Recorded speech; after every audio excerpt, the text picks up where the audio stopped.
evento do Instituto Ética Saúde, um webinar, Mercado, Geopolítica e Desafios Éticos. Antes de começar, ao iniciar este evento, teremos a abertura do presidente do Instituto Ética Saúde, Eduardo Winston. Eduardo, por favor, as suas palavras para a abertura. Obrigado, doutor Sérgio. Bom dia a todos. Começar, obviamente, agradecendo aí ao embaixador Rubens Barbosa, ao professor Celso Grise e a você pela disponibilidade de propor um debate tão importante num momento quanto esse. Acho que a gente tem discutido muito dentro do Instituto e do Instituto para fora, para a sociedade, a importância da gente inserir os valores e a ética na cultura da nossa sociedade e, obviamente, na saúde. Então, eu costumo dizer que é difícil de dizer qual é a melhor solução para cada caso, mas nós temos a certeza de que, se essa solução for impregnada e tiver um fundo de ética, ela é melhor do que aquela que não tem a ética como pano de fundo. E aí, obviamente que no ano de 2020, final de 2019, ano de 2020, nós fomos assaltados por essa questão da pandemia, algo que nós não estávamos preparados para combater, não tínhamos todo o conhecimento, e que, mais uma vez, a gente viu cenários onde havia dúvidas, mas a certeza de que foram as atitudes oportunistas e a falta de ética que tornou muitas coisas piores do que poderiam ser. A situação evoluiu, a ciência deu uma resposta numa velocidade fantástica no sentido da produção de vacinas, a produção de imunizantes, e aí uma nova questão passou a se apresentar para nós, que é como fazer essa vacina. Então, de início, discutimos se a vacina deveria ser obrigatória, se não seria obrigatória, qual é o nível de eficácia, segurança que deveria ser comprovado, e isso, obviamente, se estendeu e entrou em assuntos econômicos, velocidade de vacinação para a recuperação da economia, custo da vacinação, quem vai arcar com isso, deve-se ter ou deve haver previsão para vacina no setor privado, ou seja, agentes privados comprando vacina, quem deve ter a prioridade, o que isso representa no cenário mundial, no cenário geopolítico.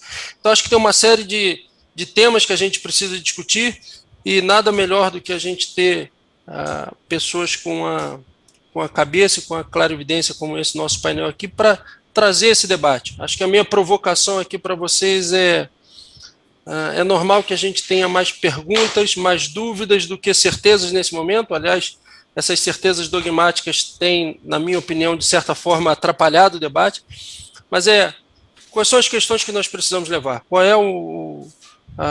Quais são os caminhos viáveis possíveis para essa questão da vacinação e como isso aí nos coloca perante outros países e organismos internacionais. Então, mais uma vez, estou animado para poder ouvi-los debatendo sobre o tema. Tenho certeza que o doutor Sérgio, que é profundo conhecedor, vai seguir com as provocações, fazendo aí a sua moderação, mas eu queria desejar a todos, mais uma vez, agradecer pela disponibilidade e desejar um bom debate, que a gente possa aprofundar a nossa visão sobre esses temas tão complexos e que não são resolvidos de forma com gritos, mas sim com debate, com discussão. Então, muito obrigado. Vou voltar a palavra para o doutor Sérgio para que possa conseguir com a apresentação e começar. Obrigado e um bom dia a todos. Bom dia a todos. Nessa introdução, gostaria só de lembrar a todos que estão, nós que estamos ainda mais confinados, né? A gente vê que as mudanças são praticamente diárias. Quando eu conversei com o Celso Grise e o embaixador há cerca de pouco mais de 20 dias, a situação era ainda diferente em relação a vacinas, por exemplo. De lá para cá já mudou muita coisa. Mas, de qualquer forma, nós temos um cenário difícil, como já foi lembrado, né?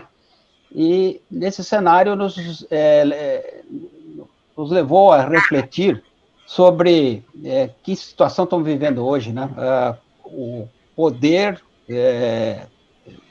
a biotecnologia e como o mundo se comporta, né? Porque nós temos no planeta 7,8, quase 8 bilhões de pessoas, e isso indicaria que precisaríamos de mais ou menos 16 bilhões de doses de vacina. Aí, somando todas as promessas dos laboratórios, nós temos 9 a 10 bilhões de doses, né? Produzidas em 11 países, então tem uma concentração muito grande que lastreia um pensamento que vai ser desenvolvido, por um lado, pelo embaixador Rubens Barbosa e pelo professor Celso Grise.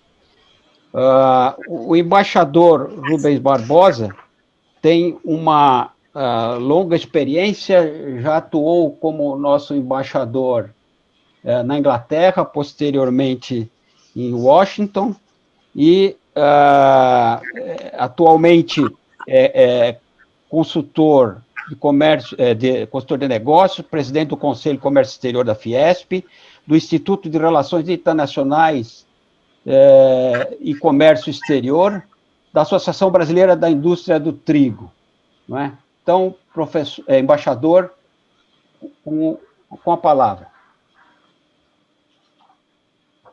Bom dia a todos. É com grande satisfação que eu participo desse encontro. Eu queria agradecer o convite do Instituto Ética e Saúde e ao diretor Sérgio Madeira por ter formulado o convite. E, entrando diretamente no assunto, eu vou apresentar rapidamente 3 pontos dentro desse tema da geopolítica da vacina. Primeiro, uma introdução com o cenário global para entender o que está acontecendo no mundo por causa da pandemia. Depois vou falar brevemente sobre a governança global e vou terminar falando da geopolítica da vacina. Em primeiro lugar, o cenário global. O mundo todo foi apanhado de surpresas por essa pandemia.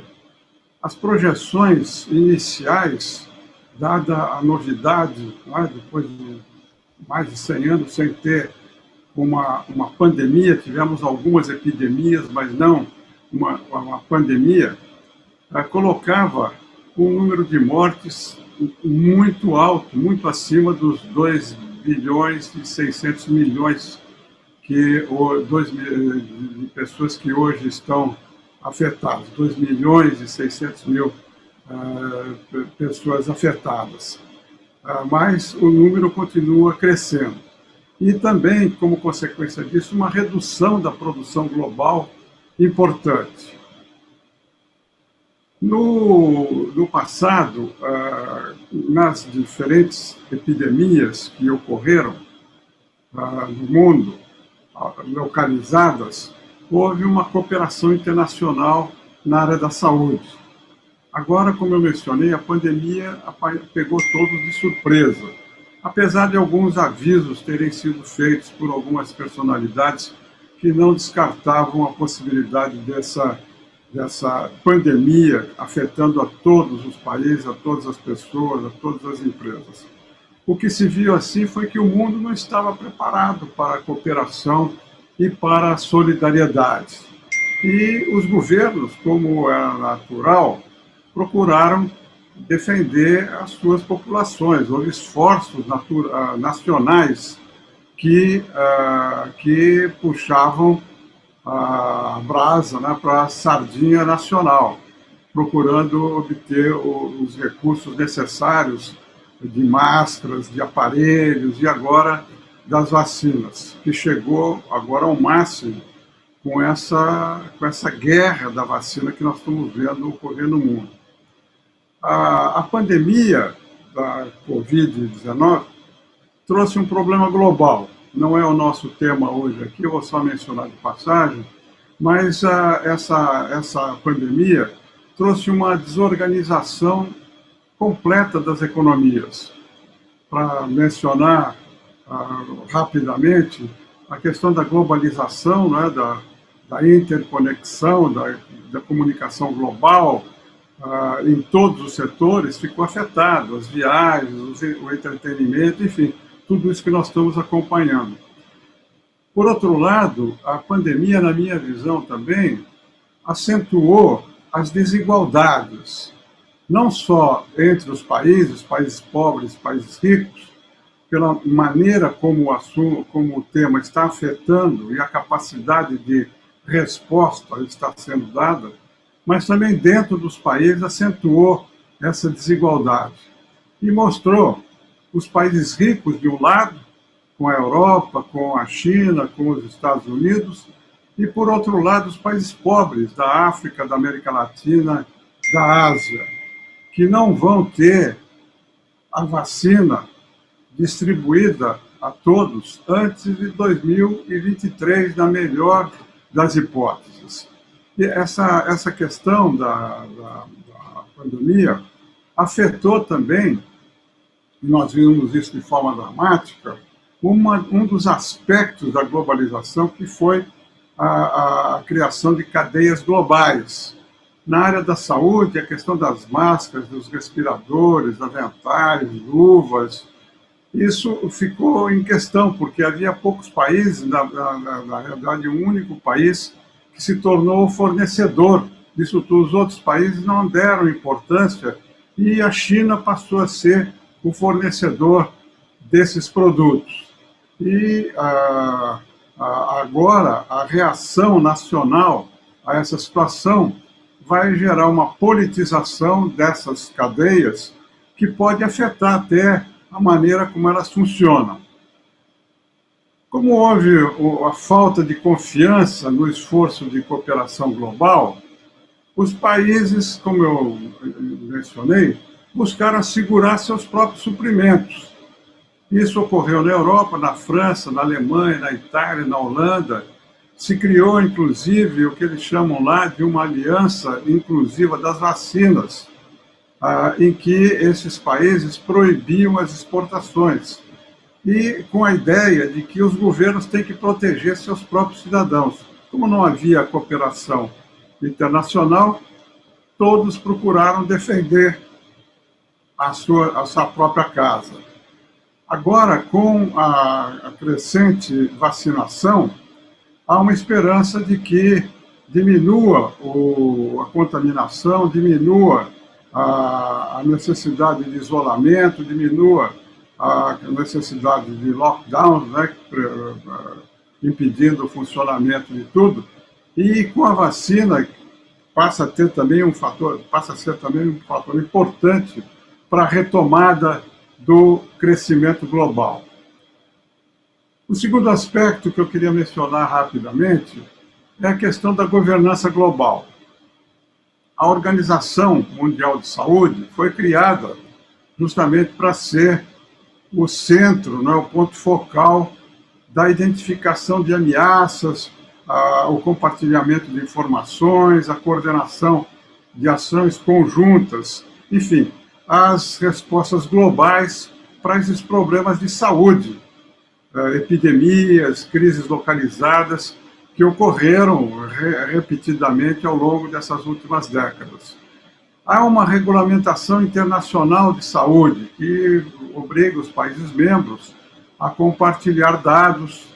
Há também a questão do funding, né, das contribuições financeiras para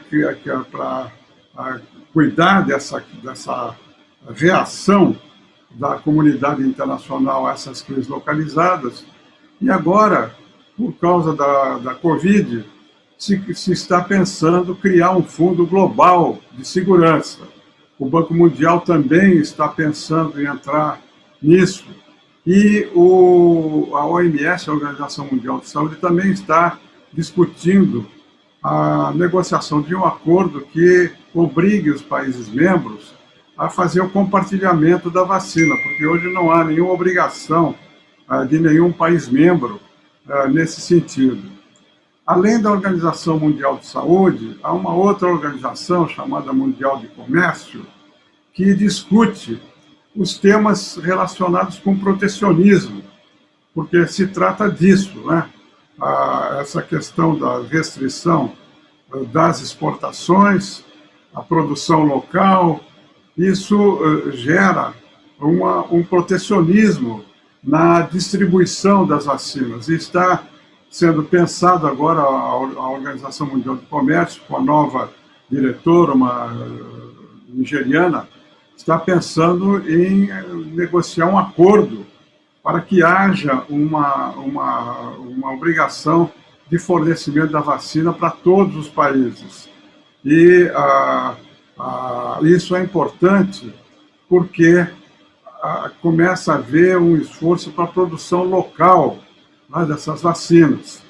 E a Índia, inclusive, propôs a quebra de patentes.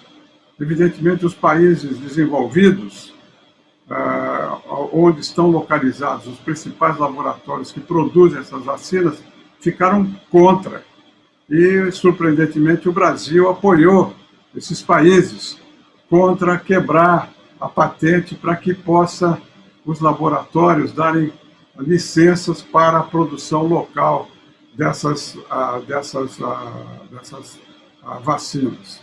Então, o grupo dos 7, que é um outro organismo que inclui todos os países mais ricos, está discutindo a possibilidade de se criar um fundo de 7,5 bilhões de dólares para que se possa comprar vacina e distribuir para os países mais pobres. Os Estados Unidos estão conversando e estão dispostos a propor quase mais da metade disso, 4 bilhões. E você tem um programa dentro da OMS, da Organização Mundial de Saúde, que se chama COVAX, que é um plano global de compartilhamento de vacinas, que começou a ser feito pela África. Nós vimos aí no noticiário, alguns países, Gana, Nigéria, já receberam algumas doses, mas é um número muito limitado de doses, não atende nem de longe a necessidade desses países.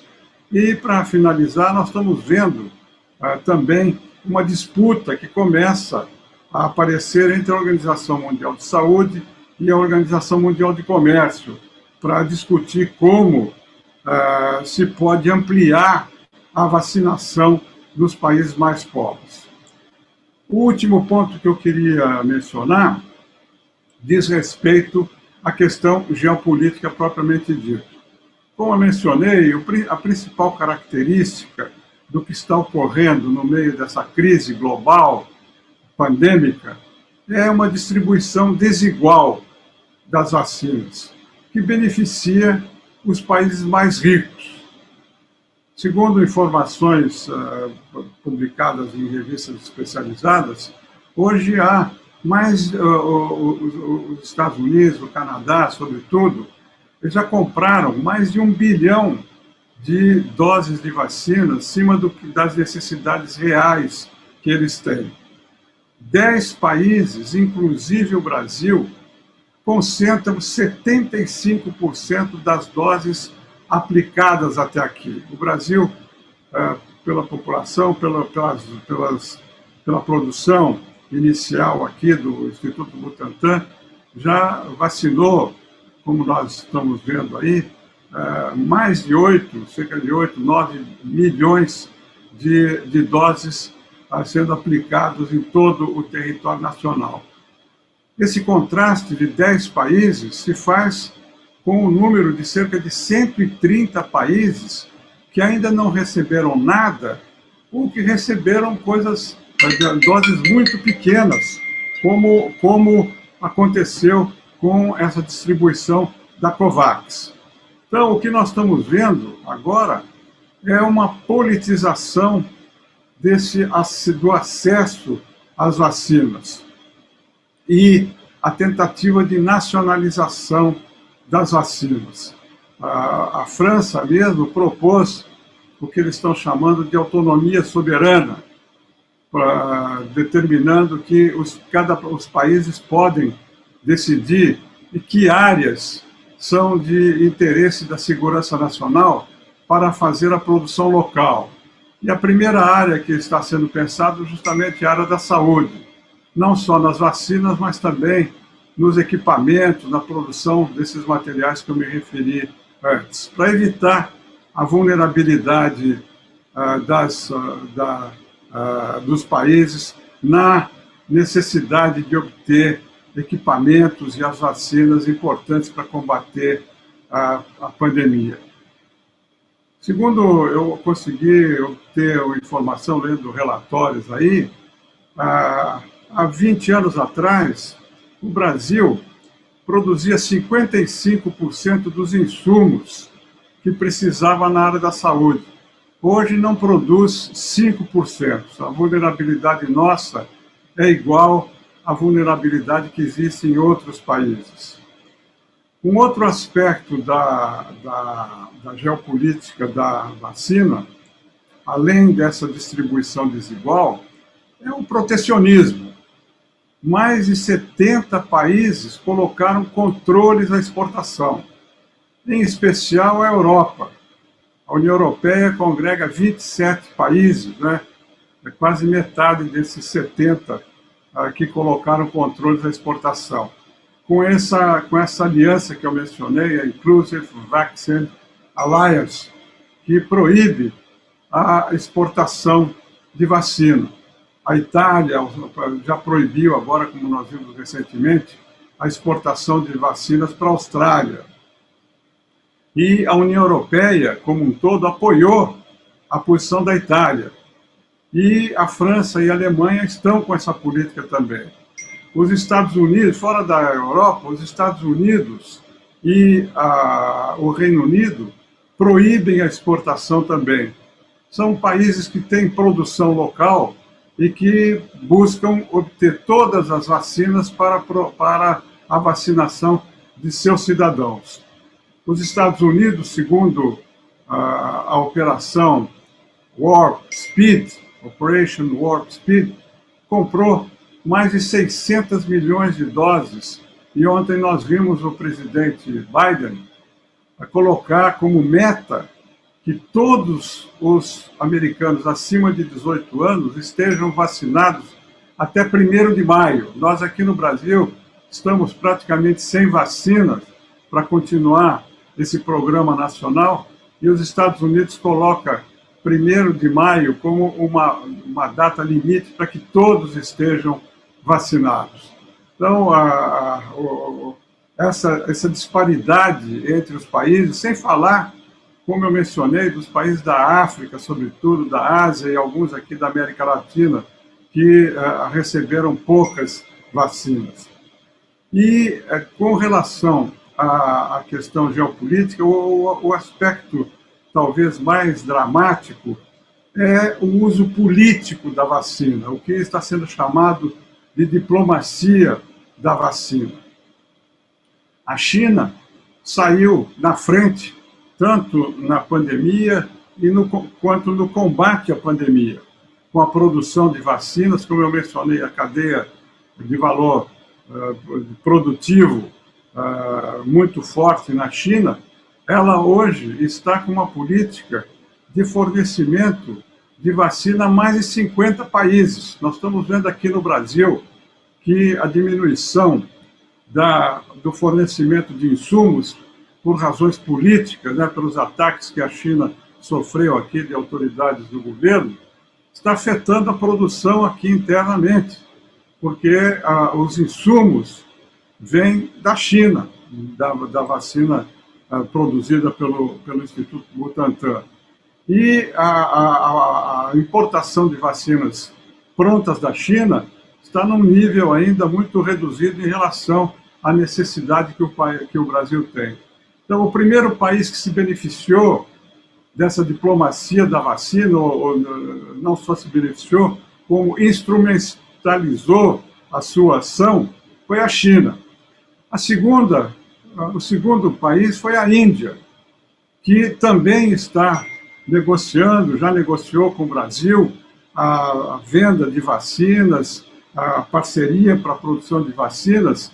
Ela deu prioridade, antes de fechar o acordo com o Brasil, deu prioridades aos parceiros da região, aos seus vizinhos lá da Ásia, e forneceu quantidades aos países limítrofes e parceiros mais próximos de Nova Delhi.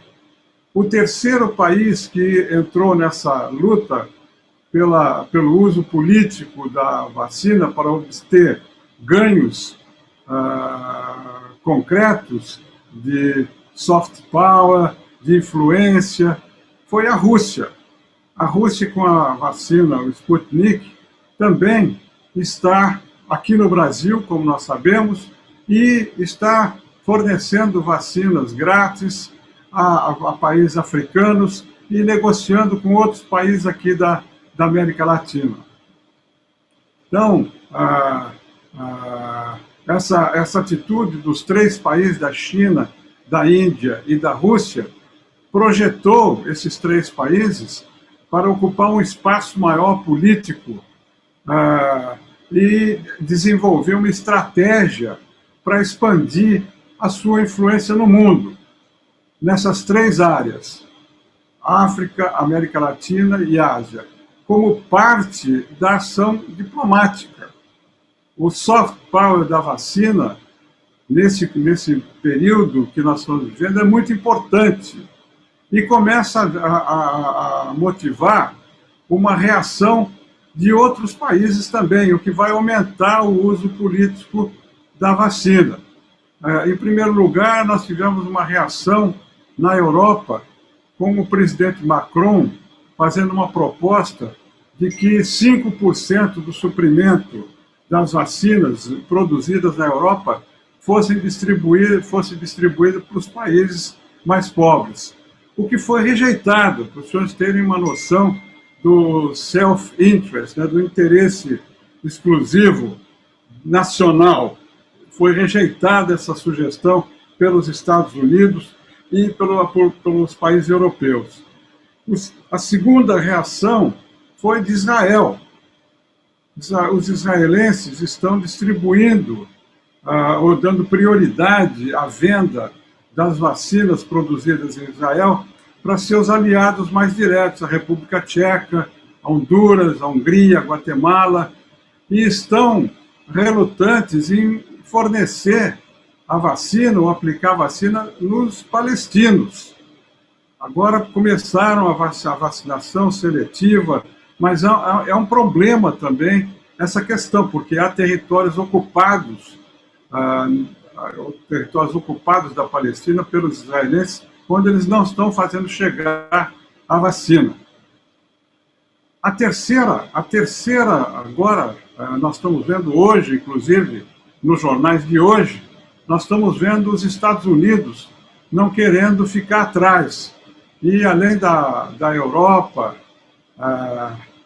da China, da Índia, da Rússia, os Estados Unidos estão começando a examinar a possibilidade de que os excedentes que vão existir, porque os Estados Unidos, como eu mencionei, compraram vacinas acima da necessidade que eles vão ter, sobretudo porque essa vacina é produzida, né, a Moderna, a Pfizer, são produzidas nos Estados Unidos, esse excedente seja distribuído para outros países aliados dos Estados Unidos. Então, a competição geopolítica está instalada e isso vai ter reflexos na ação de política externa desses países que estão numa posição vantajosa, porque dentro do quadro da globalização são os países que produzem,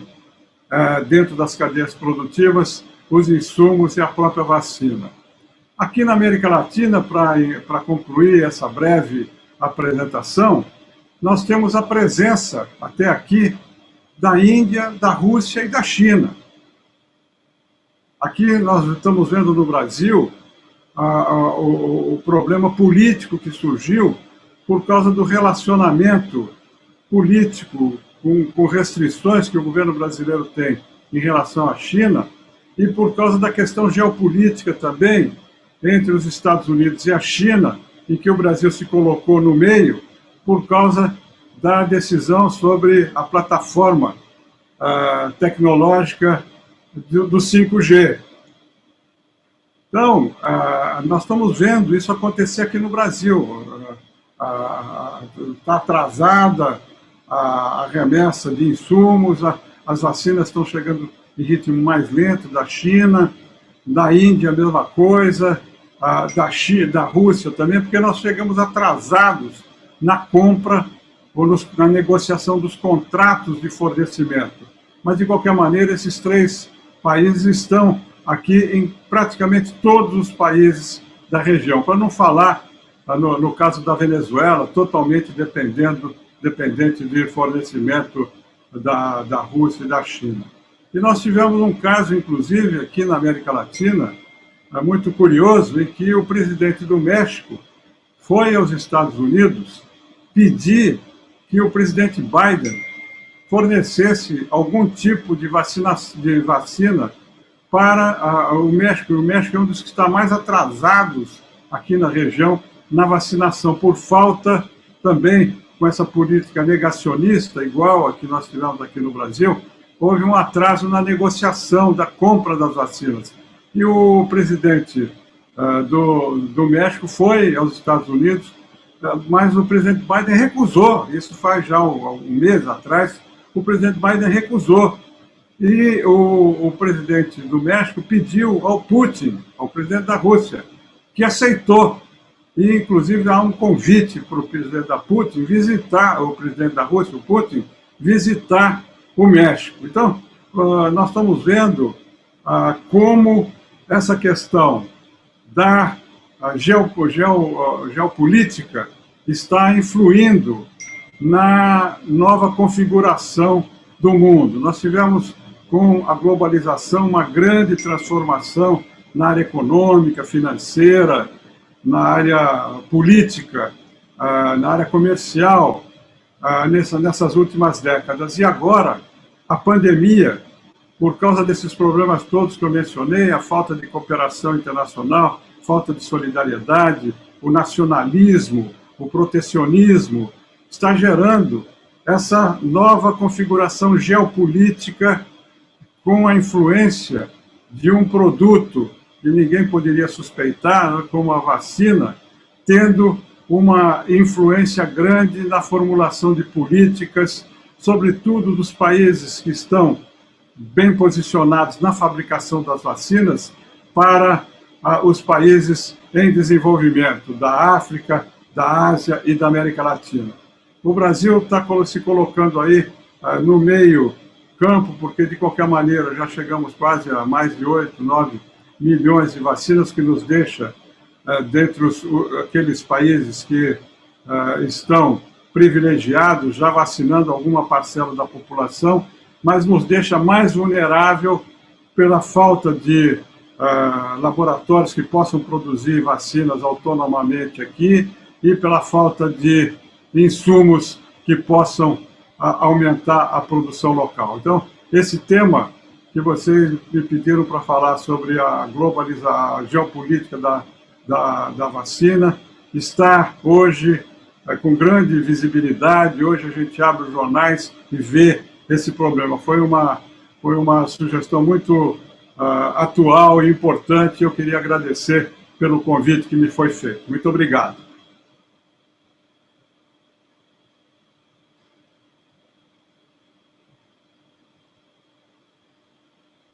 Está sem microfone. Estava ligado aqui. A sua apresentação nos dá inúmeros elementos para raciocinar, tanto no cenário interno quanto a inserção do Brasil neste mundo. Agora, eu endereço... bom, lembrando que perguntas podem ser realizadas pelo chat aqui do Zoom ou no YouTube. Nós temos uma equipe que está colecionando as perguntas e nos encaminhará. Então, a seguir, eu passo a palavra para o professor Celso Grise,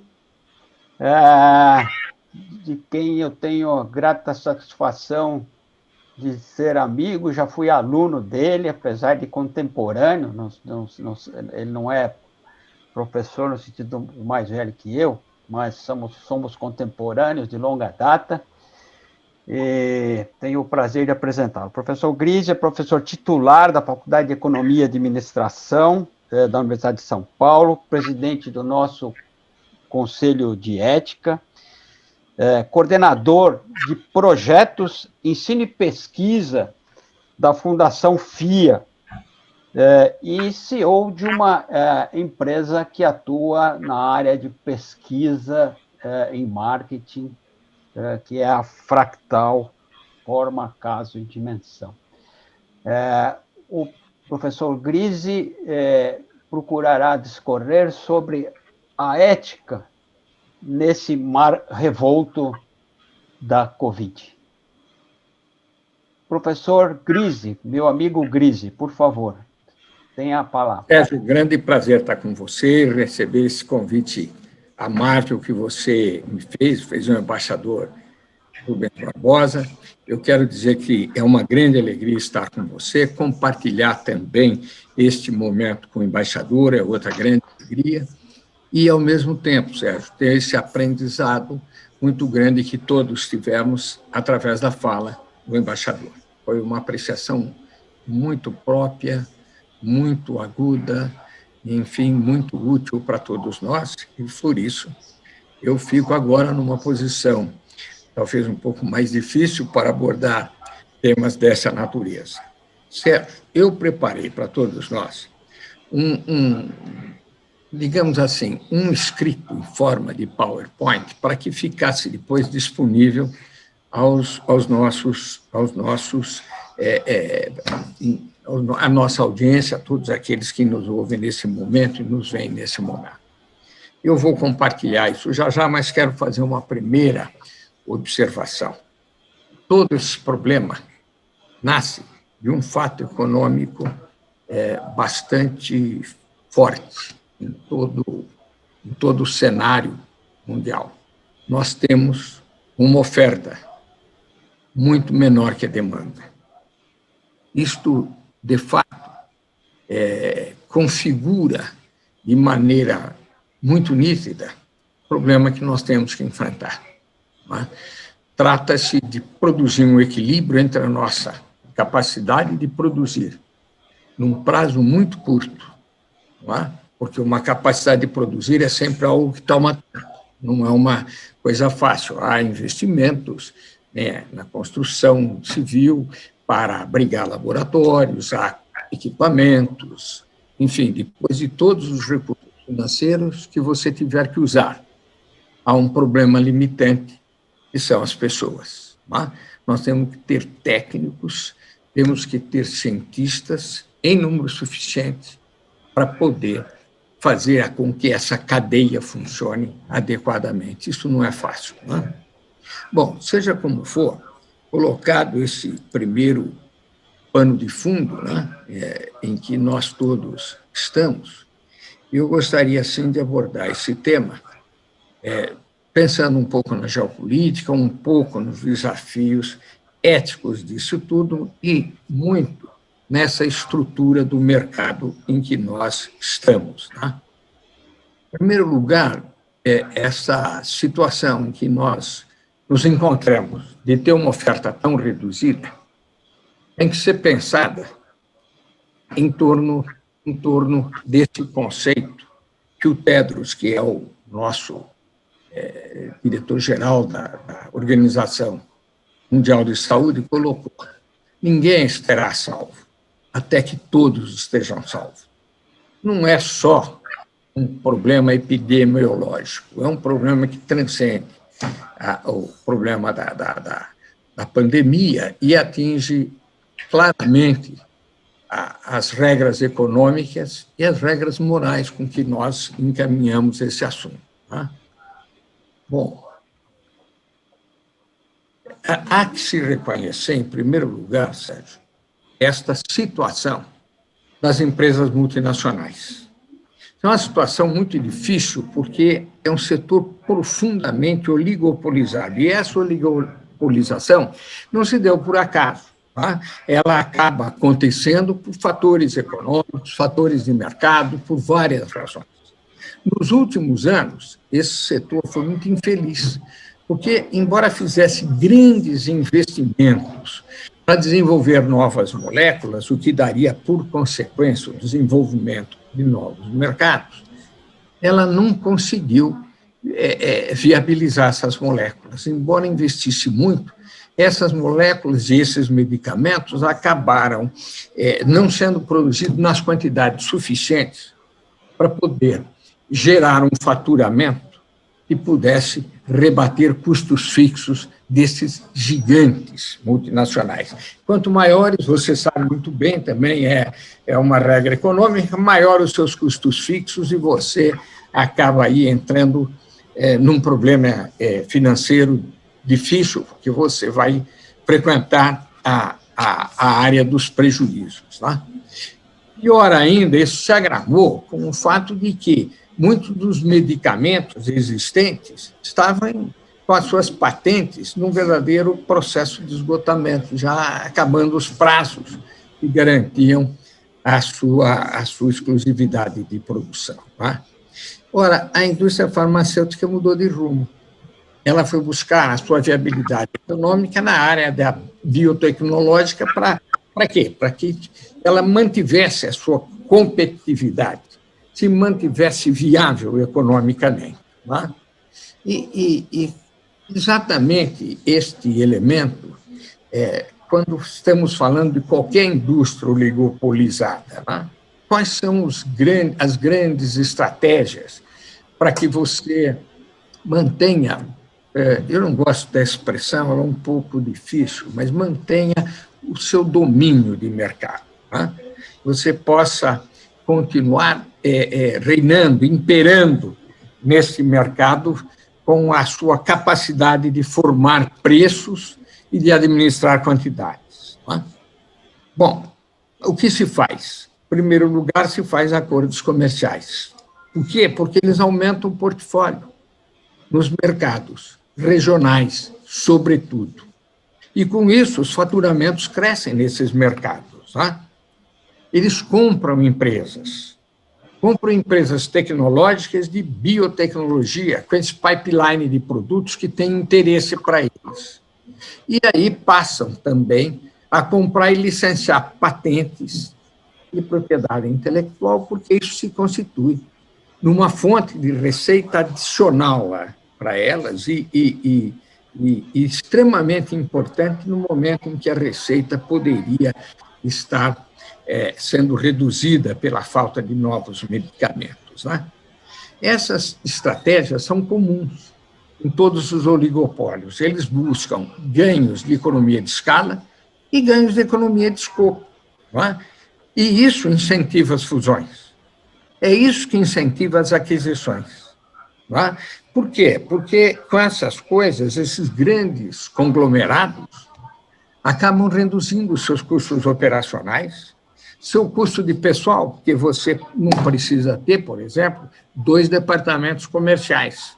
Um departamento comercial dá conta, e muito bem, das atividades comerciais de 2 empresas que foram fundidas. Não é? Também evita investimentos em áreas duplicadas. Não é? Eu começo a maximizar os meus recursos para poder investir em áreas diferenciadas que tenham maior capacidade de expandir a minha receita. Então, é um problema grande para a indústria farmacêutica, o problema da sua sobrevivência, mas não da sua sobrevivência econômica, da sobrevivência da sua capacidade dominar mercados, de formar os preços e, portanto, de conseguir manter o seu domínio sobre esse setor. A estratégia global dessas multinacionais prevê a implantação de grande capacidade de produção nos países de origem. Por quê? Porque ali tem um mercado muito grande e com maior capacidade de compra para poder absorver os produtos que decorrem da inovação e que, portanto, têm um valor agregado superior. Por outro lado, elas querem conquistar os novos mercados, ou seja, os mercados dos países menos avançados, e obter um retorno adicional, e em muitos casos muito forte, não é? Vindo desses países para suas matrizes. E uma das principais características que dão suporte a essas estratégias é exatamente a especialização. A cadeia produtiva das indústrias farmacêuticas exige um conhecimento enorme de matérias-primas e técnicas específicas, os insumos, como falava o embaixador Rubens Barbosa. Então, isso, para nós, é essencial. Essa é a estrutura deste setor. E, portanto, nós vamos ter que sair desse pressuposto. Trata-se de um setor oligopolizado, nesse momento, com uma oferta muito menor que a procura, e, portanto, com a faca e com o queijo nas mãos. A maior parte desses fármacos é importada. Da Alemanha, da China, dos Estados Unidos, da Índia, né? E isto evidencia a nossa fragilidade, a nossa dependência de tecnologia internacional e, portanto, a nossa dependência dessas grandes indústrias privadas também. O setor obedece à lógica das patentes, né? Internacionalmente garantidas por 20 anos e recebendo royalties durante esse período. Isto é um tema em discussão permanente, não é? Se faz sentido receber por que tempo, quanto receber, não é? Isso já tem, assim, já frequenta, essa discussão já frequenta o ambiente nacional e internacional com muito vigor há muitos anos. O fato é que nós não podemos remover a lógica do retorno dos capitais. Se eu não garantir um período de patente, a indústria não vai investir. Ela vai deslocar os seus investimentos para outro local, inclusive para outras cadeias, não é? Produtivas. Portanto, nós temos que garantir retorno às indústrias. Não há que demonizá-las. Isso não é uma coisa inteligente. Não é? Entretanto, esses pagamentos de royalties têm também contribuído, porque, na medida em que se passa a produzir em outros países, nós temos aí um ambiente competitivo começando a ser gerado. E o esgotamento das patentes dão origem também a medicamentos genéricos muito mais acessíveis às populações locais. Bom, eu quero dizer, em primeiro lugar, o seguinte: trata-se de uma guerra entre gigantes. O valor global estimado do mercado farmacêutico até o final de 2021 ultrapassa a casa do $1 trilhão. Existem 2.000 compostos no estágio final de desenvolvimento clínico. Mais 200 novos produtos projetados para serem aprovados nos próximos 2 anos. Bom, as maiores apostas nesse sentido estão concentradas numa evolução da oferta que vai se assentar em cima das novas tecnologias, inteligência artificial, uso de blockchain nos processos de dados mais eficientes, rápidos e seguros. Ainda há algumas coisas que são, vamos dizer, áreas mais atrativas para investimentos. como o potencial do cannabis medicinal. Não é? E espera-se também por um conjunto de regramentos para aprovação de custos terapias regenerativas e uso de célula-tronco. Então, esse mercado tem uma promessa de gerar lucros e receitas que podem efetivamente encantar investidores. Tá? O contexto é um mercado atrativo, viu? Muito atrativo. Esta organização, Equivia, diz que nós somos o 6º maior mercado farmacêutico do mundo. Nós estamos atrás dos Estados Unidos, da China, do Japão, da Alemanha e da França. Portanto, o nosso mercado é gerador de lucro e receita e deveria estar no radar dessas grandes multinacionais, porque, além do tamanho, um elevado potencial para a expansão dos negócios, os investidores estão sendo atraídos já há algum tempo, e por mais algum tempo, por uma moeda nacional desvalorizada. Isso incentiva muito investimentos. Não é? Falta, naturalmente, acertar esse ambiente de negócios. O próprio ex-ministro Pedro Malan dizia que, no Brasil, até o passado é imprevisível. E o Supremo Tribunal Federal acaba de demonstrar que isso é uma verdade inexorável. Não é? Passado de 8 anos, consegue ser projetado agora para um futuro absolutamente imprevisível. Não é? E isto é um dos elementos que mais afugentam capitais internacionais, essa incerteza jurídica, essa colheita de jabuticabas jurídicas que não para durante todo esse período que nós estamos vivendo. Não é? Bom, o mercado brasileiro deve movimentar coisa como 175 bilhões de reais, não é? Colocando o Brasil aí nesta posição excelente como mercado consumidor. Bom, o Brasil tem aí algumas coisas que a gente precisa também lembrar e trazer para nós um pouco de otimismo, viu, Sérgio? Eu acho que o Brasil tem uma posição muito interessante no meio dessa pandemia. Eu não quero abordar os problemas de caráter diplomático que o embaixador já abordou de uma maneira tão elegante, para o qual eu quero usar um termo menos elegante, quer dizer, um estabanamento completo na gestão do comércio exterior brasileiro, na gestão das relações exteriores brasileiras. Eu nunca vi tanto desacerto, não é? Tanto amadorismo, é uma coisa lamentável. O Brasil se pôs à margem do mundo com este governo tão estabanado a fazer gestão das suas relações exteriores. Não é? Voltando à vacina, é o que nos interessa. O Brasil é referência mundial em produção de vacinas.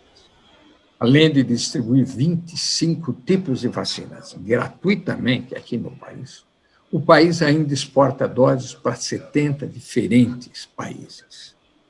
Tem mais de 36 mil salas de vacinação que estão espargidas por todo o território nacional e que aplicam 30 milhões de imunobiológicos. 300. O processo de produção é referência internacional, de acordo com a Organização Pan-Americana de Saúde, a OPAS. Não é? E a qualidade das instalações de pesquisa respalda a produção nacional de excelência. Não é? Portanto, nós temos aqui realmente uma posição bastante privilegiada em termos de produção de vacina, de tecnologia para isso. Não é? Quanto mais tempo esperamos para fornecer vacinas, testes e tratamentos para todos os países, mais rapidamente o vírus se consolidará. Maior vai ser esse potencial de surgimento de novas variantes. E maior será das vacinas atuais perderem eficácia. E mais difícil será para que todos os países se recuperem. Portanto, Sérgio, dado este fato, que é um fato que decorre da característica epidemiológica que nós estamos aí observando, dado esse fato, não há muito mais o que discutir, nem do ponto de vista moral, nem econômico. Tá? Nós não podemos pedir para que a população mundial pague por erros, tá? Feitos aí, cometidos nesse setor, e muito menos que a gente deixe esses desvios éticos com um egoísmo exacerbado dos países mais avantajados, mais avançados na sua economia, possam cometer. Porque, na medida em que eles chamam para si esse privilégio na aquisição das vacinas, eles instituem mundialmente o fura-fila. Eles estabelecem a carteirada. Eu tenho dinheiro, eu tenho poder, então eu posso fazer. Não é? É engraçado, porque a indústria farmacêutica já não tem uma boa imagem no mundo todo, exatamente porque é um oligopólio que apresenta lucros muito altos. Pois bem, os países avançados estão tirando essa imagem da indústria farmacêutica e chamando para si. Não é? Chamando para si, olha, nós vamos vacinar os nossos. Não adianta. Até que todos não estejam vacinados, a vacinação lá tem uma eficácia muito, muito comprometida. Do ponto de vista econômico, os estudos da OMS, e esses estudos são bastante recentes, viu, Sérgio, mostram que os prejuízos podem alcançar a casa de 2,4 trilhões decorrentes das interrupções nas cadeias de fornecimento. Não há como, não há como. E os países que foram menos avançados são os produtores de bens intermediários, que são necessários às economias avançadas. E, por outro lado, se eles também não tiverem receita, como é que eles vão sustentar a demanda de exportações das economias mais. Então, nós estamos aí num paradoxo moral e um paradoxo econômico. E a Câmara de Comércio Internacional afirma que o atraso no controle da pandemia pode produzir, neste ano, uma destruição de valores do PIB antes da pandemia na casa de 4,4 trilhões de dólares. Portanto, nós estamos todos de acordo que os prejuízos econômicos e éticos produzidos por essa atitude pouco usual, né? Mas muito frequente nas políticas de relações exteriores, nas políticas dos países, né?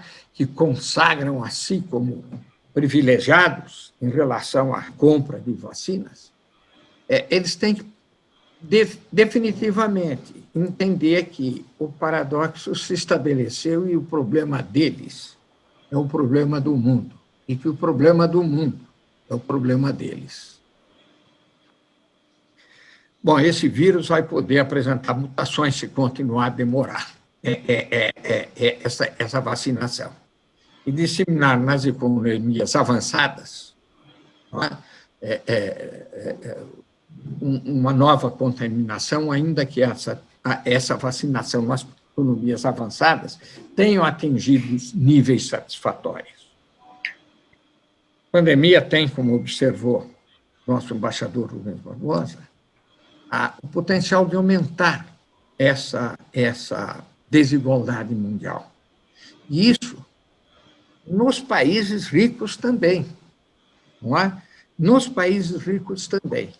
Os muito ricos recuperam suas perdas em 9 meses, enquanto os mais pobres do planeta levarão 14 anos. Segundo um relatório chamado Vírus da Desigualdade, da Oxfam, e que foi apresentado em Davos. Não é?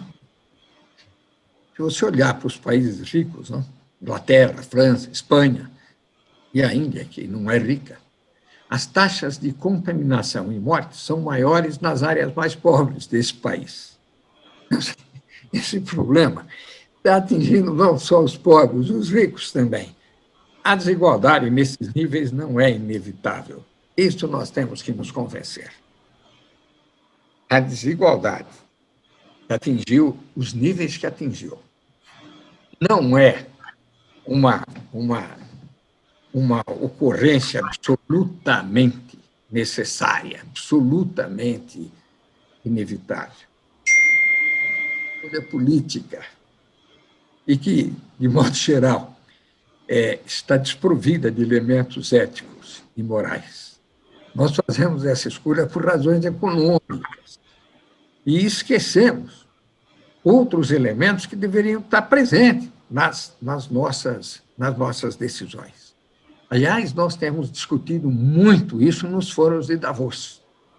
E Davos tem sido um arauto das atividades de compliance, de governança, de meio ambiente. E isso não se transforma apenas num discurso bonito, não é? Que isso se transforma em atividades e em decisões pragmáticas, reais, voltadas ao final da pandemia. Não é? Os preços, todos eles, no setor de saúde, os mercados globais, parecem desconhecer a realidade epidemiológica. A demanda há um súbito aumento em todo o mundo por medicamentos, equipamentos, insumos, recursos humanos especializados e outros suprimentos de uso hospitalar e médico. Do lado da oferta, alega-se a capacidade da indústria limitada dos ofertantes, fabricantes e distribuidores, se dizem também limitados diante da capacidade ou do desenvolvimento crescente dos volumes de encomenda. Esse desequilíbrio traz as respostas típicas nos mercados imperfeitos e oligopolizados. A oferta promove ajuste nos preços, já falamos, mas não é só aí, Sérgio. Também os ajustes são feitos na qualidade, na quantidade disponível de produtos, os seus substitutos e nas condições de pagamentos e prazos de entrega. O oligopólio e por isso tão combatido, é um desastre na vida econômica. Ele acaba transformando a realidade num ambiente difícil de ser frequentado por outros elementos, como a ética, como a moral, como o bem-estar. Não é? Tudo vai se afastando disso.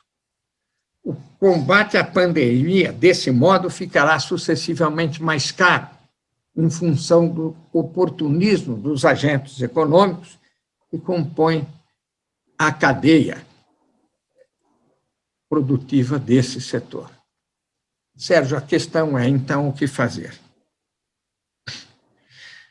Eu vou recorrer também à diretora-geral da nossa OMC, Person-Man. A escassez de suprimentos da vacina de Covid-19 levou a uma situação em que cerca de 75 países são capazes de avançar com a vacinação, enquanto 115 esperam a morte da sua população.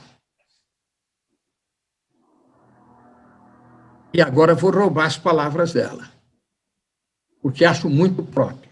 Temos que aumentar a produção de vacina de Covid-19. Ponto.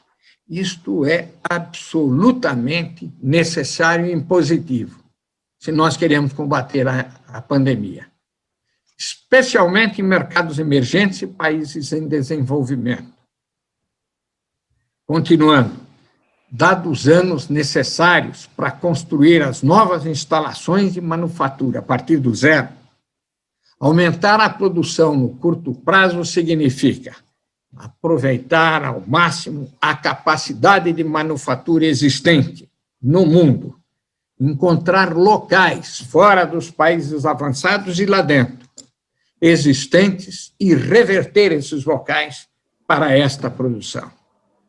A experiência recente sugere que reaproveitar instalações e examiná-las quanto à segurança e qualidade pode acontecer em apenas 6 ou 7 meses, menos na metade do tempo que se pensava anteriormente. Isso implica na descentralização da produção para os países menos avançados. Não há alternativa para aumentar essa oferta. Ainda, ela observa que as empresas na Índia, em outros locais, já estavam fabricando vacinas para o Covid-19 sob licença, mas disse que outros arranjos desse tipo são necessários. As discussões durante a conferência destacaram 3 restrições ao aumento da produção: a escassez de matéria-prima, a escassez de pessoal qualificado e experiente, vai ser um problema para nós isso também, e os problemas na cadeia de abastecimento ligados às restrições e proibições das exportações, bem como a burocracia excessiva. Sobre esse último assunto eu não vou falar, porque o embaixador, caracterizando esse problema como um protecionismo descabido, já falou o suficiente. Não há por que abordar isso. Mas a escassez de matéria-prima é um problema sério, e a escassez de pessoal qualificado nos países menos desenvolvidos é também um problema. Felizmente, o Brasil consegue superar esses aspectos, dada a sua tradição nos programas e nas pesquisas que tem sobre vacinas. Bom,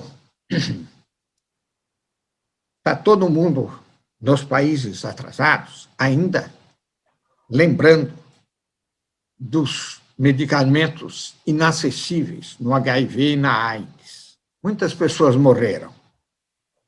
Mais recentemente, lembram-se de ter ficado na fila das vacinas contra H1N1. Os críticos das propostas dizem que ela pode ameaçar o investimento em inovação. Eu temo que isso não seja verdade. Por quê? Porque, como argumentou a nossa diretora-geral da OMC, é possível caminhar e mascar chiclete ao mesmo tempo. Você pode buscar soluções para os TRIPs, né? As nossas formas de proteger a propriedade intelectual, ao mesmo tempo em que você atua para aumentar a produção, especialmente nos mercados emergentes. É possível achar, sim, uma solução econômica para viabilizar a rentabilidade dos grupos multinacionais, sem que a gente precise segurar a oferta e não fazer as transferências tecnológicas para instituições nacionais. Não é? Nós temos que implementar essas transferências. Não é? O setor reclama hoje por regras mais modernas para o aproveitamento da capacidade em pesquisa na clínica, na fase 3. Pois isso poderia fazer o Brasil um grande centro de pesquisa e desenvolvimento. Eu quero dizer que essas jabuticabas jurídicas aparecem nesse momento. Essa insegurança jurídica a partir das revisões de preceitos legais que acabam contrariando regras que já estão estabelecidas e inibindo a transferência tecnológica para o Brasil, ou ainda investimentos em centros nacionais de pesquisa e desenvolvimento. É o caso da proposta em curso no Supremo, da Procuradoria-Geral da República, não é? E que visa a declaração da inconstitucionalidade do parágrafo 1 do artigo 40 da Lei de Propriedade Industrial. O artigo 40, para quem não sabe, da LPI, implementa a norma internacional a qual o Brasil e outros países livremente aderiram, sendo essencial para as empresas inovadoras que usufruam da exclusividade da exploração de suas invenções por um período mínimo de 10 anos, garantindo a obtenção do retorno sobre o investimento. Então, isso precisa ser defendido, porque senão a empresa não tem razões para vir ao Brasil fazer investimentos em transferência tecnológica ou em pesquisa e desenvolvimento. Celso, Mas já está no limite. ser vencidos. Estão nessas incertezas, estão num ambiente regulatório que deveria ser mais flexível, definições claras sobre contratos de trabalho. Aí eu não sei se essa expressão é muito boa, contratos de trabalho que permitissem remunerar cientistas pelos ganhos. Porque nós temos as universidades públicas, e aí não dá para mexer em contratos de trabalho. Mas deveríamos ter formas de permitir que o cientista também participe do ganho. Melhor estrutura física para trazer equipamentos, revisão dos tributos e velocidade na liberação das aduanas, né? Nós precisamos, enfim, alcançar a nossa capacidade nacional de dominar, através desses investimentos, os insumos farmacêuticos ativos. É uma questão de sobrevivência, porque, como no caso de Manaus, essa vacina pode não interessar ao laboratório estrangeiro, mas é profundamente interessante para nós brasileiros. Bom, concluindo, Sérgio, o que precisa ser evitado agora é essa Guerra Fria. Não faz sentido abandonar numa Guerra Fria as armas nucleares e o petróleo como tema e trazer para o seu bojo o laboratório, os hospitais, né? Trazendo médicos e enfermeiros como protagonistas involuntários de uma luta maluca pela vacina eficaz. A incerteza tem levado muitos epidemiologistas a recomendarem que os governos e laboratórios tenham visto o desenvolvimento de remédios antivirais. Sérgio, essa é outra alternativa. Além da transferência dos núcleos produtores para os países em desenvolvimento, superando os problemas de propriedade intelectual, nós devíamos estar investindo também no desenvolvimento de remédios antivirais para tratamento da infecção causada pelos vírus. A produção de antivirais poderia mitigar os efeitos da pandemia e ganhar tempo para atingir os níveis necessários de imunização. Tempo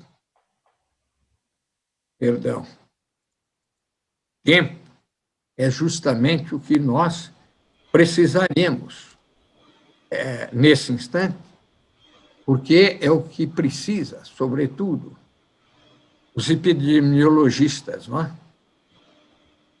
é? Precisam por quê? Porque este é o grande inimigo que eles têm para poder vacinar todo mundo. Os grandes laboratórios multinacionais estão investindo maciçamente em inovação tecnológica e novas vacinas. E não se negue isso. Não se negue o direito a eles à remuneração justa dos seus capitais. Será muito importante que o governo brasileiro reforce os investimentos em inovação tecnológica e mantenha a política de introduzir novas vacinas, com a incorporação da respectiva tecnologia de produção pelos laboratórios nacionais. Acho de suma importância que isso se faça. Com isso, Sérgio, eu abordei do ponto de vista econômico os elementos que sustentam essa Guerra Fria. E quero voltar à ideia do paradoxo econômico, epidemiológico, moral e ético. Não há oposições que nós devamos fazer às multinacionais. Ao contrário, devemos estimulá-las a vir e a descentralizar a sua produção para nós, corrigindo os nossos problemas da área de propriedade intelectual e criando um ambiente de negócios absolutamente correto que permite a remuneração dos capitais internacionais. Ampliar a oferta é a solução. Obrigado, Sérgio. Obrigado, Grise. Gente, precisamos de ter muito fôlego, né? As apresentações do embaixador e do Grise foram riquíssimas, riquíssimas. Nós vamos ter que ficar refletindo por dias, semanas, para cair a ficha. A gente teve algumas perguntas aqui que foram encaminhadas, e eu vou fazer, receio que não dê tempo de ouvir a todas as perguntas, então vou encaminhar uma pergunta para o embaixador, e uma pergunta para o Grise, os dois podem comentar as perguntas também, que são a seguinte: embaixador, pela sua apresentação, o cenário que se desenha no mundo é aumento, por exemplo, além da China, da influência da Rússia, por exemplo, na América Latina, a partir de México e Venezuela. Depois da Segunda Guerra Mundial, a estrutura geopolítica do mundo mudou muito nos acordos que se fizeram. Mas foram acordos, a divisão do planeta, a divisão dos territórios. Este momento, com a Covid e as vacinas, teremos essa cristalização desses movimentos? Qual é a tendência principal? E deixa eu ver aqui. Para o Grise, seria a pergunta da Suprema Corte e sua interferência nos processos internos, econômicos e vacinas e tudo mais. Eu estenderia para o Grise uma pergunta minha ao fazendeiro Grise, né? Como se entende no Brasil uma indústria de vacinas para uso veterinário pujante, ao que eu saiba, versus uma indústria que vinha definhando, acho que a pandemia faz um booster, faz um reforço na política de produção de vacinas brasileira. Temos algumas vacinas sendo pensadas e estudadas na Faculdade de Medicina de Ribeirão Preto, aqui no INCOR, e além das infraestruturas de Fiocruz e Butantan. Então, por enquanto é isso, vamos ver se a gente consegue ter mais tempo para outras. Tem um monte de outras perguntas, então, por favor. Bom, eu vou começar. Antes de responder a pergunta, eu queria fazer um comentário geral sobre alguns pontos que o Dr. Celso Grise mencionou. É lamentável que nós estejamos passando por um momento como esse na vida política, econômica aqui do Brasil. O Brasil tem uma capacidade industrial, você tem capacidade de pesquisa, você tem laboratórios aqui para falar nessa área que nós estamos examinando, e nós não estamos vendo o que está acontecendo no mundo. A gente está se fechando dentro do nosso casulo e não estamos vendo as oportunidades que existem para o Brasil. É evidente que a situação do Brasil é diferente da maioria dos países em desenvolvimento, por causa justamente do desenvolvimento industrial, da capacidade de pesquisa, dos recursos humanos que a gente teve. E nós estamos deixando passar mais uma oportunidade, vamos perder novamente o bonde da história por causa dessas transformações que estão ocorrendo. Eu mencionei aqui a questão da autonomia soberana. Para não entrar em outras áreas, e como o Celso mencionou, nós teríamos uma grande oportunidade industrial nessa área de saúde, se a gente tivesse um mínimo de organização para definir uma política industrial e apoio à pesquisa, tecnologia. O orçamento do Ministério da Ciência e Tecnologia está sendo reduzido esse ano. Em vez de se aumentar, está sendo reduzido. Então, nós estamos perdendo essa oportunidade. Quer dizer, você tem hoje um mundo que demanda maior fornecimento de vacina, você pode, com a mudança que a diretora-geral da OMC está propondo, poderia se beneficiar dessa política que a Índia está propondo e o Brasil ficar contra uma coisa que beneficiaria os laboratórios brasileiros. E os laboratórios aqui no Brasil, a Fiocruz, o Butantan, para não falar de outros, poderiam ter, se tivessem apoio, uma política agressiva para produção aqui internamente dos insumos e com quebra de patente, com produção local, com pesquisa, como agora o Butantan está fazendo com medicamentos para combater a Covid. Então, o ponto... Embaixador, em apoio ao que o senhor está falando, o Brasil participou até muito pouco tempo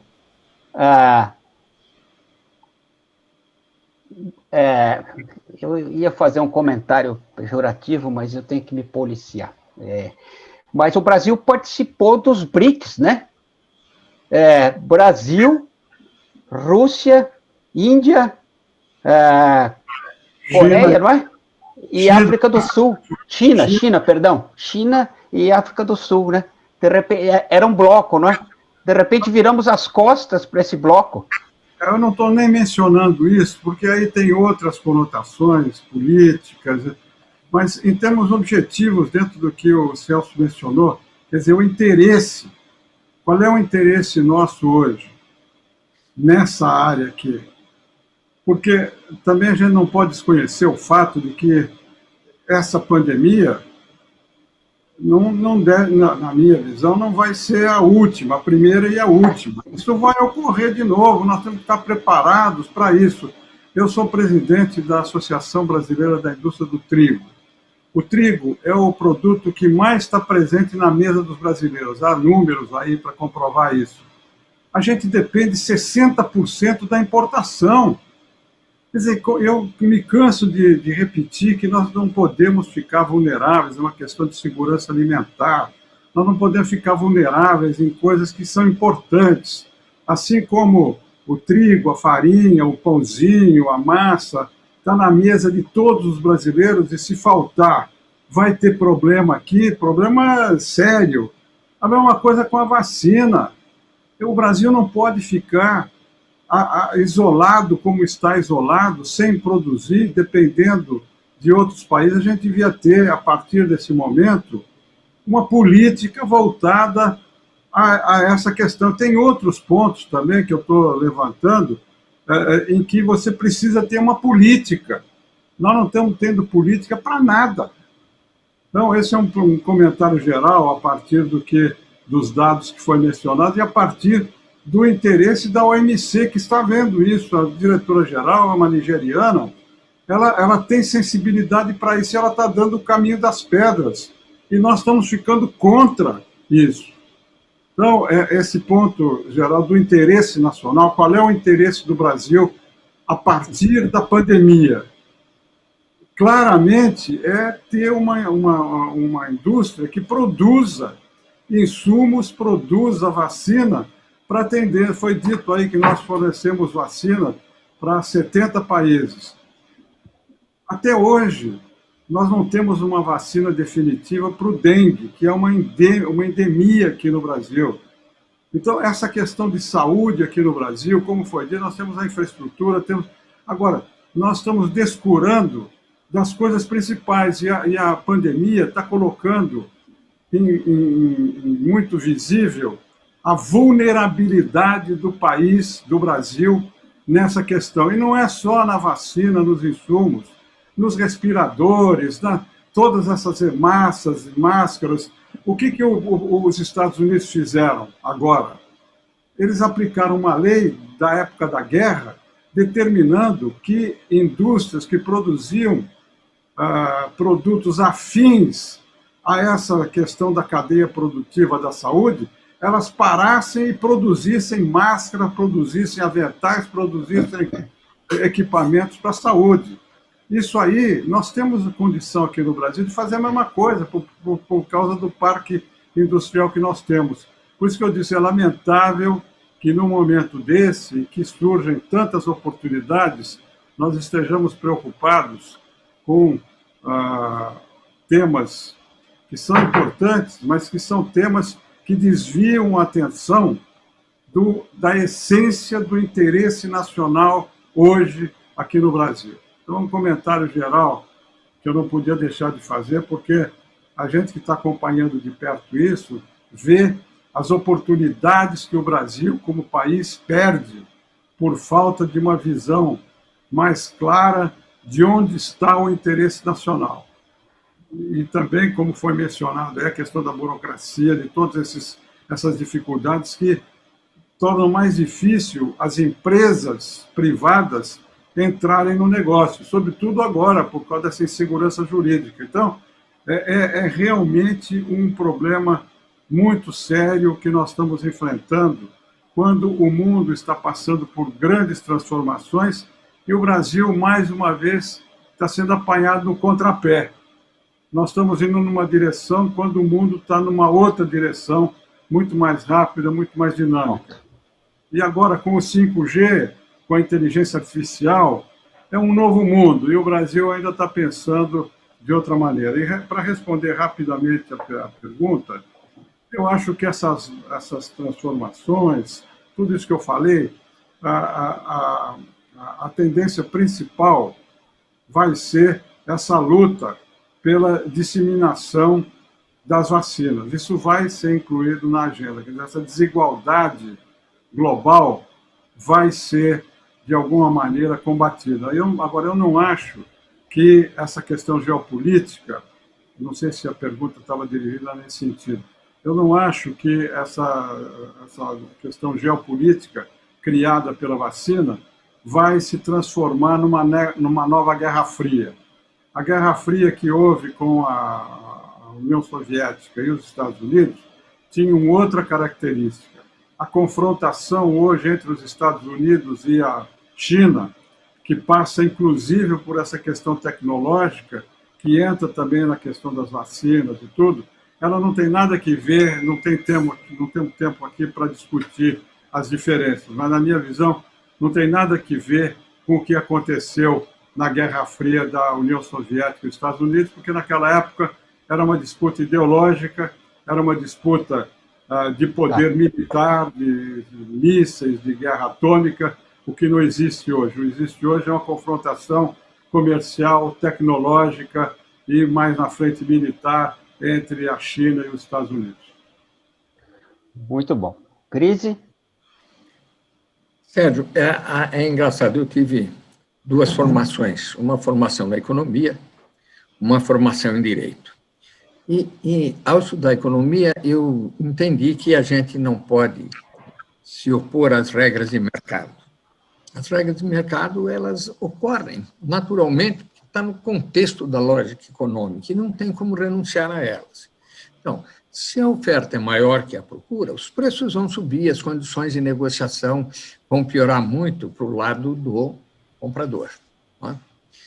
Agora, isso não quer dizer que não haja possibilidade de nós construirmos políticas econômicas para reverter esse quadro tão infeliz.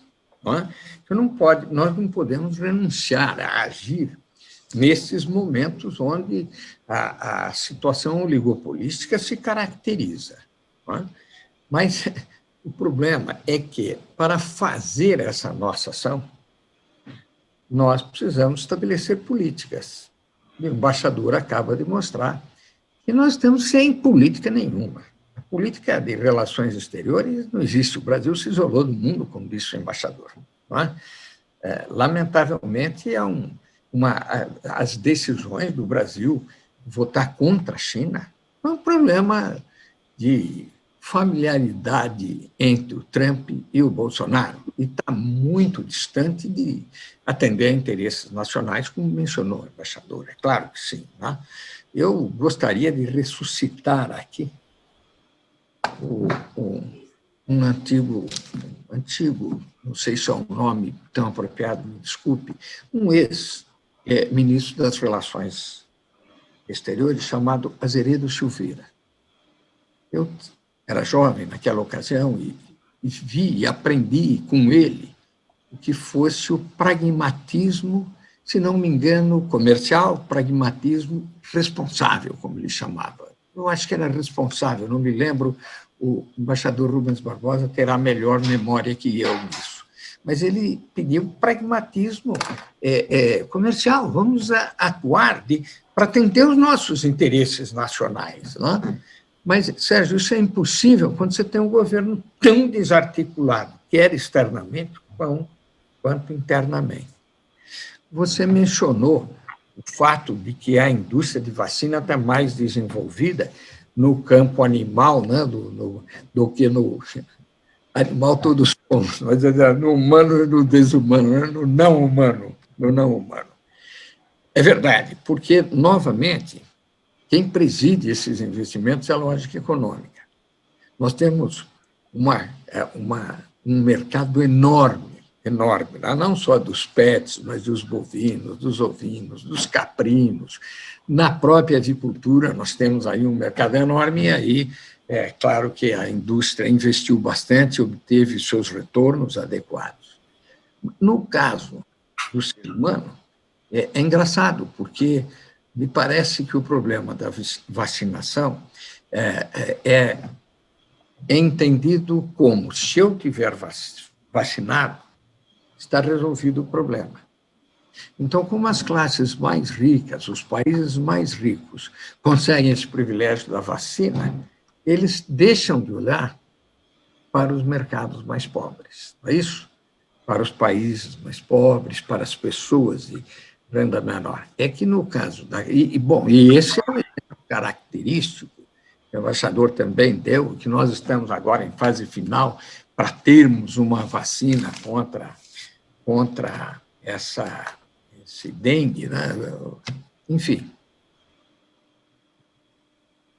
Nós temos agora que saber que, com a Covid e com uma pandemia, a lógica se inverte. Então, nós vamos ter que vacinar todos, pobres, ricos, etc.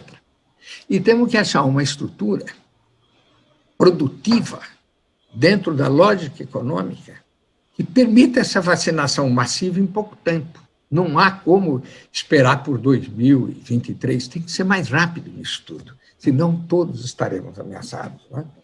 Eu acho que a lógica econômica se sobrepõe a tudo isso. É que, desta vez, ela se casou também com a lógica do epidemiologista e com a lógica da ética. Ou vai todo mundo ser vacinado, ou isso não vai dar certo. Não é? Neste momento, neste cenário que vocês dois apresentaram, a ética é um luxo, ou não? É o quê? Um luxo?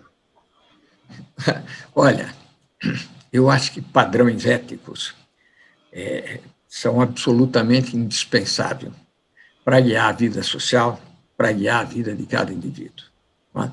Mesmo um indivíduo que diga que a ética não é necessária, isso significa que ele já fez uma escolha ética. Não é? Não há como fugir dela, Sérgio. E mais, quando você encara o problema ético, você se dirige para o âmago, para a essência do direito. Não é? Por quê? Porque o direito procura justiça entre os homens, ainda que, ao observar a realidade, isto não seja tão visível, né? Mas, por exemplo, no caso nosso, a regulação de direitos de propriedade intelectual sobre essas produções, sobre essas inovações na indústria farmacêutica, né?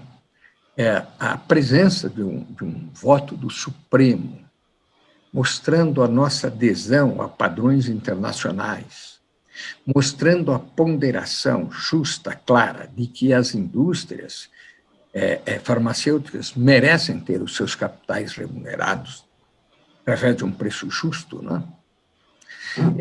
Enfim, a presença do judiciário é requerida a todo instante em qualquer sociedade. Nós temos que ter uma justiça forte, mas não podemos ter uma justiça contaminada com outros elementos e não sejam os próprios desideratos do direito. Nós não podemos contaminar isso, como nós temos visto ultimamente, e pior, por todas as televisões, não é? Esta maneira imprópria de conduzir decisões no mais alto nível, na esfera mais alta do nosso poder judiciário, vinculada a ideologias, vinculada a outros interesses que aqui não temos que discutir. Mas, enfim, seria necessário, sim, uma regulação muito bem colocada pelo nosso judiciário. E eu temo, às vezes, que o judiciário ainda esteja neste passado impedido de frequentar o futuro que o nosso embaixador desenhou para nós.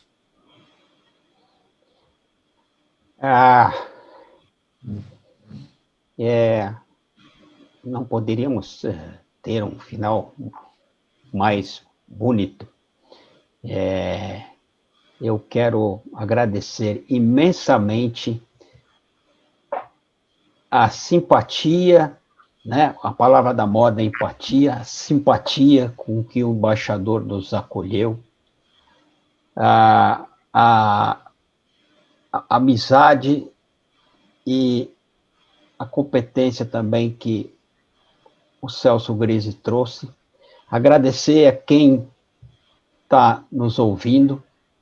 Infelizmente, não conseguimos responder todas as perguntas, né? Mas nós temos que encerrar, já estamos aí a 7 minutos a mais do que o combinado, e deixando uma mensagem inusitada nessas discussões complexas, com muita tecnologia, muita politização e em pleno mundo. O que ainda é válido e é importante é que a gente fique em casa, que a gente obedeça um distanciamento físico, o uso de máscara, a higiene das mãos com água e sabão, a ética dos cumprimentos. E ficar, não rezando, mas lutando por que este governo, de alguma forma, retome a liderança do Plano Nacional de Imunizações, num processo de comunicação pesada com a sociedade, que está fazendo com que as pessoas pensem que isto aqui é uma moda, né? Então, o brasileiro não está observando aquilo que está lhe sendo pedido. Então, temos um problema de liderança, de governo, assumindo este papel no âmbito federal, né? Atuando pesadamente nesse processo de comunicação. Temos várias questões ainda que poderiam ser discutidas, mas ficar quase 2 horas sentado diante de uma tela administrando é cansativo. Então, embaixador, para as suas considerações finais, muito obrigado. Celso, para as considerações finais, e muito obrigado. Depois disso, a gente encerra definitivamente. Sérgio, muito obrigado pela oportunidade. Eu acho que foi um debate muito instrutivo, aí tivemos muitas informações, e o que eu espero é que nessa área científica, na área da produção, dos laboratórios e tal, que eles façam uma pressão sobre o governo para criar condições em que a gente possa produzir aqui no Brasil. Há outros laboratórios aqui no Brasil, além do Butantan e da Fiocruz, que poderiam estar dentro de um entendimento global, pressionando o governo para criar condições para que eles possam se inserir na produção da vacina. E, para concluir, eu queria lembrar, falando dessa questão ética, que seria ético do governo se ele criasse essas condições aqui internamente. Mas, em termos de países, a ética nem sempre tem a primazia. Como dizia alguém, os países não têm amigos, têm interesses. E eu acho que a gente tem que cuidar do nosso interesse. Muito bem. Celso. Tá bom, é ótimo. Observação. Nós temos interesses, é verdade. A ética acaba sendo, nesse momento, deixada para trás, não é, Sérgio? Então, eu quero dizer uma coisa. Acho que nós podemos ter interesses, mas eles têm que ser legítimos, não é, embaixador? Como a gente costuma Os interesses são legítimos, é salvar a vida das pessoas. Nós temos que defender os interesses legítimos, nossa, evidente. Eu não me incomodo quando você negocia interesses. Me incomoda muito quando a gente negocia interesses desprezando o social, né? Me incomoda, assim. A gente vai ficando mais velho, viu, Sérgio? E cada vez mais a gente diminui as ilusões, sobretudo as ilusões com dinheiro, né? Quando fica rico, vamos capitalizar a minha empresa, ela precisa ter mais lucro, eu vou ganhar novos mercados e tal. Acho que isso se empolga muito quem administra empresas no início da vida, foi meu caso também, não vou negar, mas à medida que você vai ficando mais velho, você começa a ver outros valores. E agora, com a chegada ao nosso campo administrativo do ESG, eu começo a ser muito esperançoso em relação a tudo isso. Acho apenas que o momento político está muito difícil, a falta de uma liderança que consagre os interesses nacionais, as políticas nacionais, isso tudo está muito difícil. Mas o nosso recado é o mesmo. Precisamos pressionar o governo, como diz o embaixador, para que essas coisas sejam implantadas.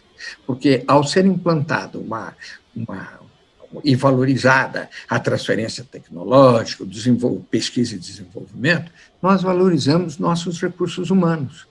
E acabamos valorizando a nossa educação, porque esses serão os melhores empregos, e acabamos valorizando com isso as nossas escolas, os nossos professores.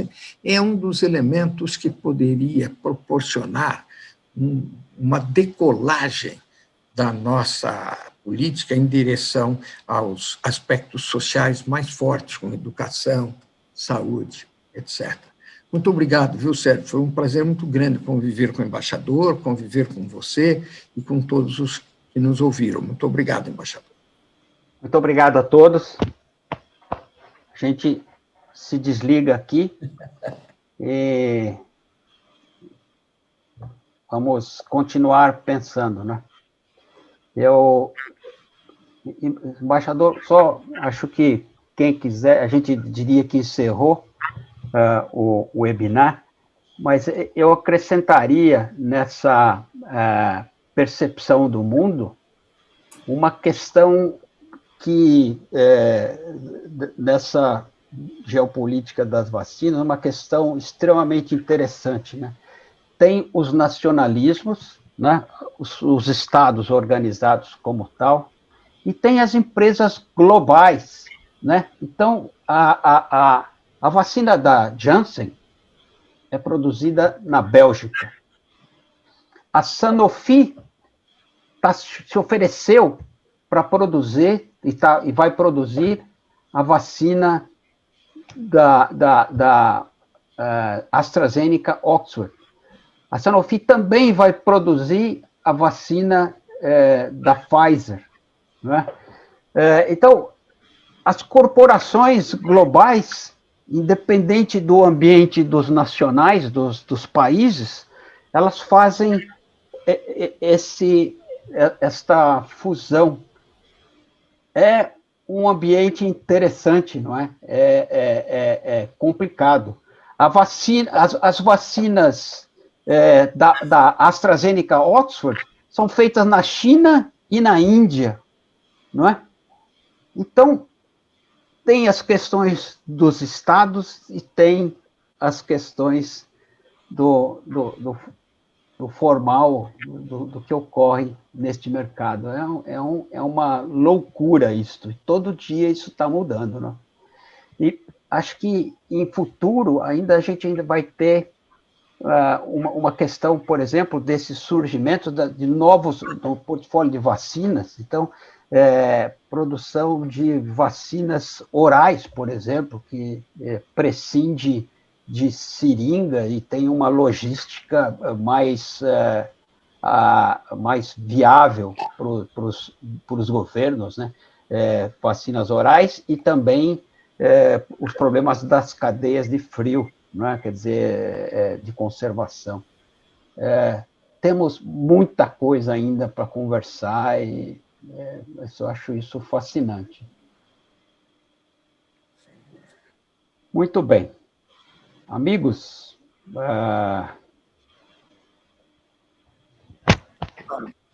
tchau, tchau. Obrigado. Obrigado.